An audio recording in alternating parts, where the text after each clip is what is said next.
Hello everyone, मेरा नाम है सौरभ और आप देख रहे हैं डेविल टॉट। तो हम सब जानते हैं कि मार्वल ने एंड गेम जैसे बड़े इवेंट के साथ अपने फेज 3 का एंड कर दिया है और इसी के साथ इन्फिनिटी सागा भी खत्म हो चुकी है। और फेज 4 की शुरुआत में हम वोंडा विजन और falcon and the winter soldier जैसी सीरीज को भी देख चुके हैं और अब मार्वल ने द इटर्नल्स का ट्रेलर लॉन्च कर दिया है जो कि फेज 4 की पहली मूवी होगी। तो आज हम उसी ट्रेलर के बारे में बात करेंगे जिसमें कई सारे टीजर एक थे, कई सारी हिडन डिटेल्स थी और कई सारी थ्योरीज आई है जो कि हम इस वीडियो में डिकोड करने की कोशिश करेंगे। मूवी का प्लॉट बेसिकली पास्ट और प्रेजेंट पे फोकस करता है, जहाँ पर लोग उम्मीद लगा कर बैठे हैं कि कोई ना कोई उनकी मदद के लिए ज़रूर आएगा।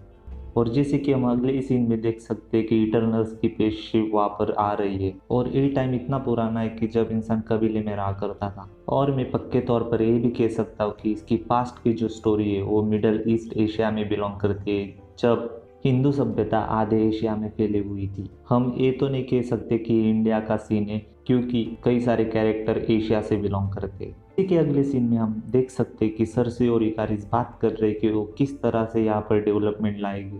मूवी बेसिकली हमें ये दिखाना चाहती है कि इटर्नल्स ने हमारी कैसे मदद की जब हम कुछ नहीं जानते थे। हमें खेती कैसे करते वो सिखाया, हमें रहना कैसे वो सिखाया, हमें सभ्यता सिखाई और भी बहुत कुछ। तो इसके अगले सीन में हम देख सकते हैं कि थेना लोगों की मदद कर रही है पौधों को पानी देने में, और गौर से देखोगे तो उसकी पावर गोल्डन कलर रिप्रेजेंट करती है।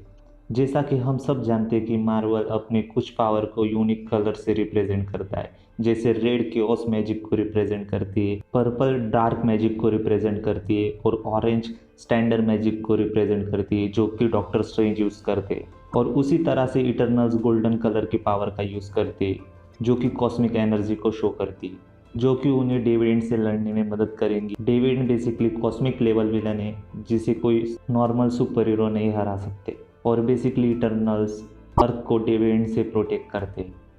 और आगे जाकर हम सरसी और इकारिस को एक सीरियस रिलेशन में देख सकते हैं क्योंकि वो दोनों बेसिकली एक दूसरे से प्यार करते हैं और शादी भी करते हैं और ये शादी हिंदू सभ्यता की तरह से होती है। कई लोग इस सीन को इंडिया की लोकेशन समझ रहे हैं बट बेसिकली ये सीन मिडल ईस्ट में टेक प्लेस करता है जब हिंदू संस्कृति पूरे एशिया में फैली हुई थी।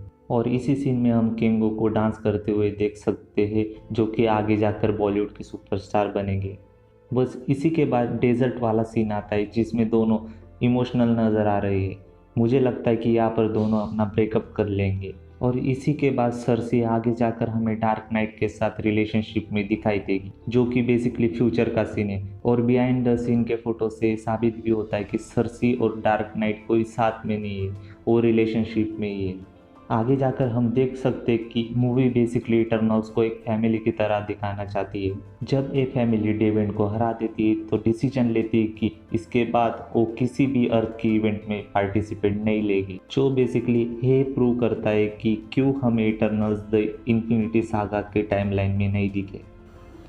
आगे जाकर हम देख सकते कि फेस्टो अपनी पावर के साथ कुछ न कुछ एडवांस वेपन बना रहा है जो कि उन्हें वॉर में काम आएगा। और इस कैरेक्टर की एक खास बात ये भी है कि एक फर्स्ट गे सुपर हीरो है एमसीयू मूवीज के अंडर, जो कि एक अच्छी बात है क्योंकि मार्वल अपने हर एक कम्युनिटी को इज्जत देता है और बेसिकली उसके ऑडियंस सभी कम्युनिटी में बटे हुए हैं, तो यही चीज़ उन्हें पब्लिसिटी में भी फायदा देगी। और आगे हम आ जाते हैं फ्यूचर के सीन में, जब हम देख सकते हैं कि सभी अपनी अपनी राह पर चले गए हैं और सब अलग हो चुके हैं। एजैक जो है वो अपनी ट्रैवलर की लो की लाइफ जी रही है, सरसी जो है वो यूके में है अपने डार्क नाइट के साथ, क्योंकि ये फोटो उस चीज़ को साबित करते कि वो दोनों साथ में रह रहे हैं।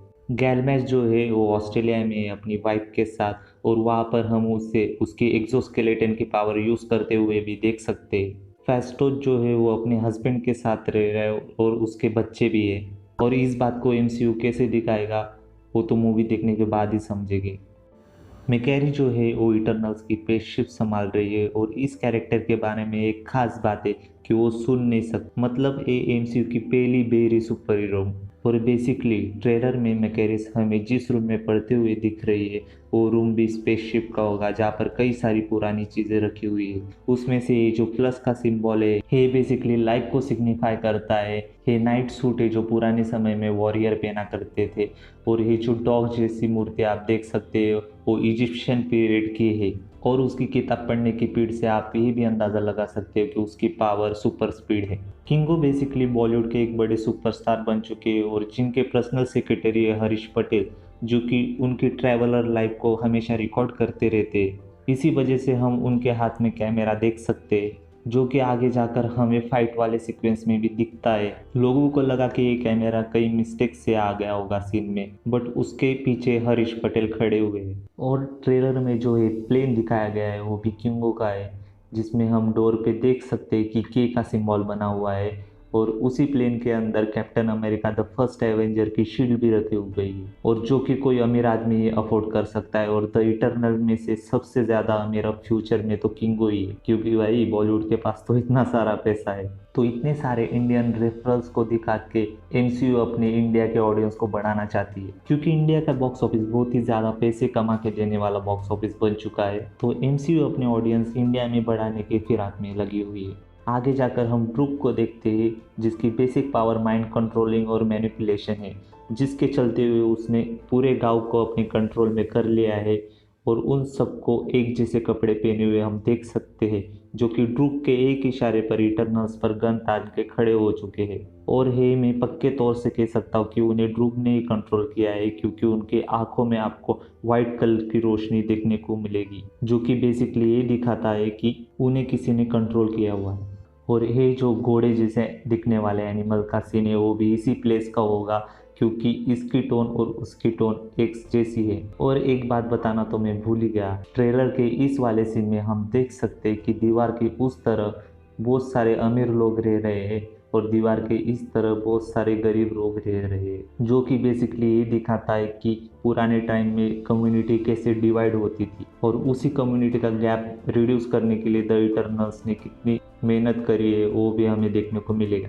ट्रेलर में हम देख सकते हैं कि मार्वल का जो लोगो यूज़ किया गया है वो बेसिकली लोकी के ट्रेलर के मार्वल के लोगो से बिल्कुल मैच करता है। पहले तो लोगों को लगा था कि ये लोकी के लिए स्पेशली डिज़ाइन मार्वल का ट्रेलर होगा, पर अब लग रहा है कि ये फेज़ 4 का लोगो है। और ट्रेलर के लास्ट में जब हम मूवी की रिलीज डेट्स अनाउंसमेंट की स्लाइड देखते हैं, तब हमें नीचे लिखा हुआ दिखता है कि movie is not at rated. But मुझे नहीं लगता कि इटर्नल्स मूवी आर रेटेड होगी, क्योंकि वो डिज्नी के अंडर आती है, तो डिज्नी उसे PG-13 ही बनाएगा। अगर आपको वीडियो देख के कुछ भी अच्छा लगा हो तो लाइक कीजिए, अगर वीडियो ज़्यादा ही अच्छी लगी हो तो सब्सक्राइब कीजिए, और अगर मुझसे कुछ डिटेल मिस हो गई हो जो आपने नोटिस किए तो कमेंट बॉक्स में लिख कर बताइए। तो मिलते हैं अगली वीडियो में, तब तक के लिए take care. Thank you for this. Oh, you're welcome. So now that Captain Rogers and Iron Man are both gone, who do you think's gonna lead the Avengers? I could lead them.